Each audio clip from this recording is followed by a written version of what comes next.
Bow down before my psycho power.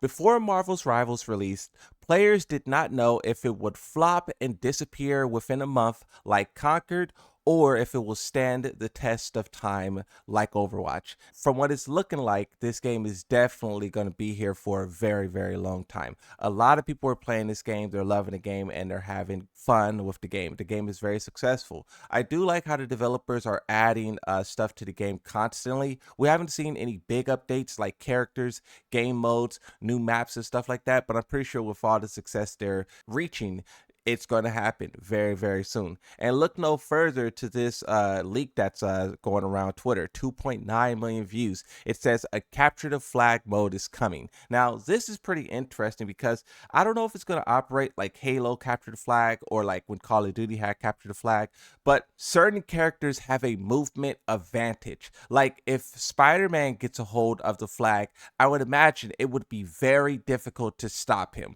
If, let's say, Venom gets a hold of it, you have a high mobility tank who can swing on webs. It's very difficult to kill. He could grab that flag and take off with it so fast. How will they slow down some of these high mobility targets, but then also some of the slower characters like an Adam Warlock? Adam Warlock has no movement abilities whatsoever, can't fly, nothing, no double jumps. So what happens if he picks up the flag and he's slowly walking on the ground?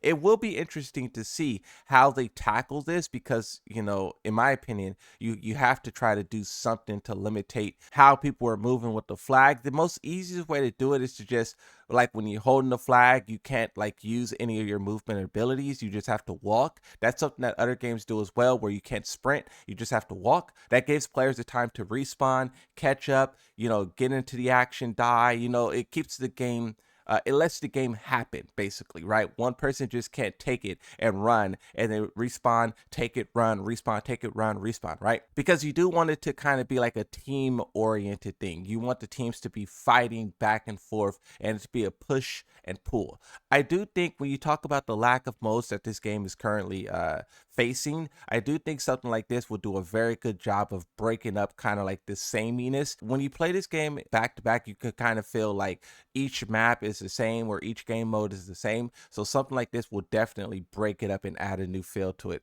Especially when you talk about how all of these characters are so unique and different from one another. So I am interested in when they will do that. Now, another thing that players have noticed, and I kind of noticed this myself as well, but there appears to be bots in quick play matches. Like when you quick play, sometimes the enemy teams or even your team will have bots on it. And these bots are so interesting because they're bots, one, but then two, the way that they operate in this game is kind of OP. Like Fortnite is a game that also has bots as well, and Fortnite does it so it gives like the little kids who play it something that they're better than, right? If you have a bunch of like little kids and like hardcore gamers, that's not going to end well. But if you add bots and that's worse than the little kids, then they have something they can take down. But in this game, that doesn't work, right? If you put a bot on the enemy team that's super trash, then an enemy team is going to get wiped out. But if you put a bot that's like super strong, then does that even a playing field? It may, but the question that I ask is, why is that even necessary? Because this game has so many players playing it, and it's not necessary to like even out teams and whatnot. There has to be some reason why they're doing this, but really I think this is not necessary. The bots, the way that they operate currently, is kind of OP. And the reason why I say that is because let's say you're playing a character who like turns invisible and you have to sneak around to try to kill the enemy healer, right? The bots, a normal player will not know that you're coming. They will still be trying to heal their teammates and you can sneak up behind them and attack.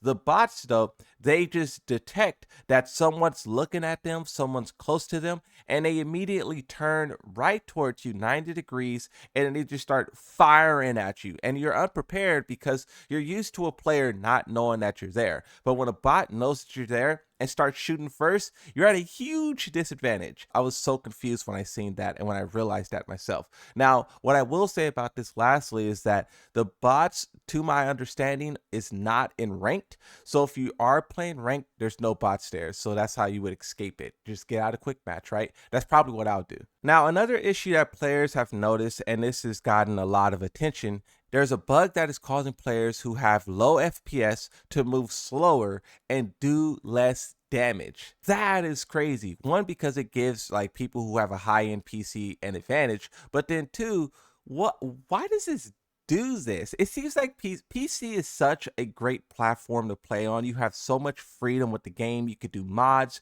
you can do like all sorts of stuff.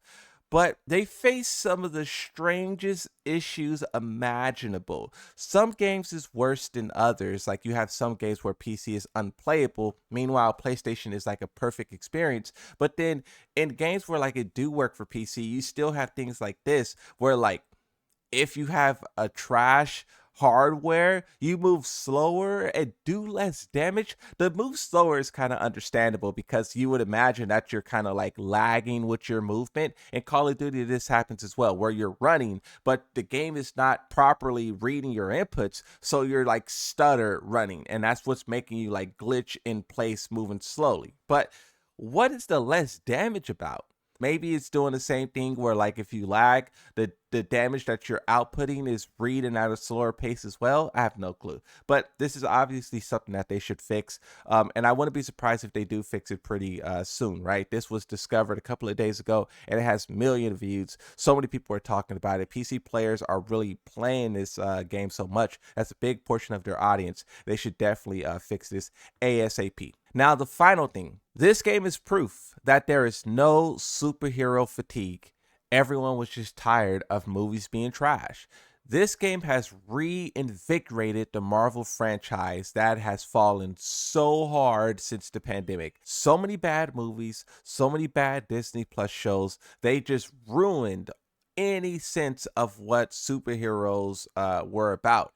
And this game kind of brought it back and brought it back so strong. And I would have to imagine that the movies is going to try to take this momentum and run with it. What I have noticed just simply playing this game is that they are kind of connecting to the movies, even though it's not canonically, it's just like, symbolically. Like all of the characters talk about Doom as if he's this impending doom. He's this thing that's going to come and cause chaos. And I think that's going to sync up with the movies. They're doing the Avengers 3 and 4 where Doom is supposed to be a big part of it. But then also, I heard rumors of how Blade was supposed to come to this game, and that was supposed to happen at the same time as the Blade movie. Now that movie is canceled, so I don't know if the character is still going to come. I think Blade should be in the game. That'd be fire. But then also, if you've seen the video I made a little while ago where I was talking about the Human Torch leak, there's also a Fantastic Four movie being developed, and Human Torch is a part of that. So you can see there's some examples of characters who are either leaked to be coming. They have a movie like 1, 2, 3 years down the road, and it seems like they're going to try to sync up that timeline perfectly.